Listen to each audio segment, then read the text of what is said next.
Lack of quality ടൈമിന് പ്രധാന കാരണം എന്ന് പറയുന്നത് ബിസി ബിസിനസ്സും ബിസി ലൈഫ് സ്റ്റൈലുമാണ്. ജീവിതത്തിൽ നമുക്ക് വളരെയധികം തിരക്കാണ്. എപ്പോ നോക്കിയാലും തിരക്കുണ്ടാകാൻ കാരണം എന്ന് പറഞ്ഞാല് നമ്മൾ രാവിലെ ഉറക്കമെണീക്കുന്നു, ആ സമയം മുതൽ കാര്യങ്ങളൊന്നും ഷെഡ്യൂൾ ചെയ്യാതെ അപ്പോ കണ്ടതുപോലെ കാര്യങ്ങളൊക്കെ ചെയ്യുന്നു. അല്ലെങ്കിൽ തന്നെ ചില ആളുകൾ ചിന്തിക്കും, എന്റെ ജീവിതത്തിൽ എനിക്ക് ജോലിക്ക് പോകണം, കാശുണ്ടാക്കണം, അത് മാത്രമേ ഉള്ളൂ. അതുമല്ലെന്നുണ്ടെങ്കിൽ എനിക്ക് വീട്ടിലെ കാര്യങ്ങൾ നോക്കണം, അത് മാത്രമേ ഉള്ളൂ. എന്നിട്ട് ഞാൻ വൃത്തിയാവണം, ഞാൻ വെറുതെ ഇരിക്കണം, അത്രേ ഉള്ളൂ. എന്നാൽ ഇതല്ല ഒരു ജീവിതത്തിന്റെ ലക്ഷ്യമെന്ന് ഓരോരുത്തരും മനസ്സിലാക്കേണ്ടതുണ്ട്. ക്വാളിറ്റി ടൈം എന്ന് പറയാൻ പറ്റുന്നത് നമ്മുടെ കുടുംബ ജീവിതത്തിന് നാം കൊടുക്കുന്ന ആ ടൈമാണ്. അതായത് നമുക്ക് കുടുംബത്തിനകത്ത് ഒരുമിച്ചിരിക്കാനായിട്ടുള്ള ടൈം, അതാണ് ക്വാളിറ്റി ടൈമായിട്ട് നാം കണക്കാക്കേണ്ടത്. ഒരു ജീവിതം മുന്നോട്ട് പോകണം, സക്സസ് ഉണ്ടാകണം, ജീവിതത്തിൽ നേട്ടങ്ങൾ ഉണ്ടാക്കണം, മധുരതരമാകണം ജീവിതമെങ്കിൽ പരസ്പരം ക്വാളിറ്റി ടൈം കീപ്പ് ചെയ്യാൻ നമുക്ക് ശ്രദ്ധിക്കണം. എല്ലാവർക്കും ഒരുമിച്ചിരിക്കാൻ സമയം കണ്ടെത്തണം.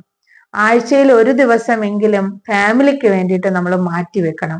ആഴ്ചയിൽ ഒരു ദിവസം ആ ഫാമിലിക്ക് വേണ്ടിയിട്ട് അങ്ങനെ മാറ്റി വെക്കുമ്പോൾ ആ ഫാമിലിയിൽ ഒന്നും അല്ലെങ്കിൽ ഒരു സൺഡേ, അതുമല്ലെന്നുണ്ടെങ്കിൽ മറ്റൊരു ദിവസം, ഈ സൺഡേ ദിവസങ്ങളിലൊക്കെ കുട്ടികൾക്കൊക്കെ ട്യൂഷനും അതുപോലെ ഡാൻസ് ക്ലാസ്, മ്യൂസിക് ക്ലാസ്, അങ്ങനെയുള്ള ഒരുപാട് കാര്യങ്ങളാണ്.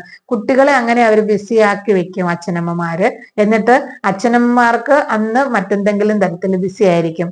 ജോലിക്ക് പോകേണ്ടാത്ത ദിവസമായിരിക്കും മറ്റുള്ള കാര്യങ്ങൾ ചെയ്യാനായിട്ട്, പുറമേ ഉള്ള കാര്യങ്ങൾ ചെയ്യാനായിട്ട് സമയം അച്ഛനമ്മമാർ കണ്ടെത്തുന്നത്. പക്ഷെ ആ ടൈം നിങ്ങളൊന്ന് മാറ്റി ചിന്തിച്ച് നോക്കിയാല്, അതായത് നിങ്ങൾക്ക് നിങ്ങളുടെ ഫാമിലിക്ക് കൊടുക്കാനായിട്ട് ഒരു ദിവസത്തിന്റെ ഒരു പകുതി സമയമെങ്കിലും നിങ്ങൾ മാറ്റി വെച്ച് കഴിഞ്ഞാൽ ജീവിതത്തിൽ വളരെയധികം മാറ്റങ്ങൾ കൊണ്ടുവരാൻ നിങ്ങൾക്ക് സാധിക്കും. ഞാൻ ഇത്ര മണിക്ക് ഉറക്കമെണീക്കുന്നു, ഞാൻ ഇത്ര സമയം ജോലിക്ക് പോകുന്നു, തിരിച്ചു വരുന്നു, എന്റെ ടൈം കഴിഞ്ഞു, എന്റെ ജീവിതത്തിൽ ഇത്രയൊക്കെ ഉള്ളൂ എന്ന് ചിന്തിക്കുകയല്ല വേണ്ടത്.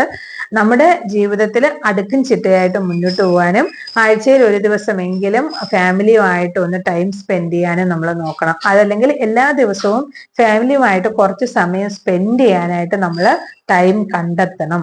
അതിന് പറ്റുന്ന കാര്യം എന്ന് പറഞ്ഞാൽ ഭക്ഷണം കഴിക്കാനിരിക്കുമ്പോൾ എല്ലാവരും ഒന്നിച്ചിരിക്കുക, ആ സമയത്ത് മൊബൈൽ ഫോൺ ഉപയോഗിക്കാതിരിക്കുക, കൂടാതെ തുറന്ന് സംസാരിക്കാൻ പറ്റുക. കുട്ടികളാണെങ്കിൽ കുട്ടികളുടെ സ്കൂൾ വിശേഷങ്ങളൊക്കെ തിരക്കുക, അവരുടെ അച്ഛനമ്മമാരാണെങ്കിൽ അച്ഛനമ്മമാരുടെ ഉണ്ടായ നല്ല രീതിയിലുള്ള സന്തോഷകരമായ നിമിഷങ്ങൾ പറയാൻ പറ്റുന്നതാണെങ്കിൽ പറയുക. എന്തൊക്കെയാണ് ഒരു ജീവിതത്തിൽ ഒരു ദിവസം നടക്കുന്നത് എന്നുള്ളത് പരസ്പരം ഒന്ന് മനസ്സിലാക്കി കറക്റ്റ് ആയിട്ടുള്ള ഒരു ടൈം സ്പെൻഡ് ചെയ്യാനുള്ള ഒരു മനസ്സ് എല്ലാവർക്കും ഉണ്ടാകണം. അങ്ങനെയാണെങ്കിൽ ഫാമിലിയിൽ കുറെ കൂടി വ്യത്യാസങ്ങൾ വരുത്താനായിട്ട് എല്ലാവർക്കും സാധിക്കും.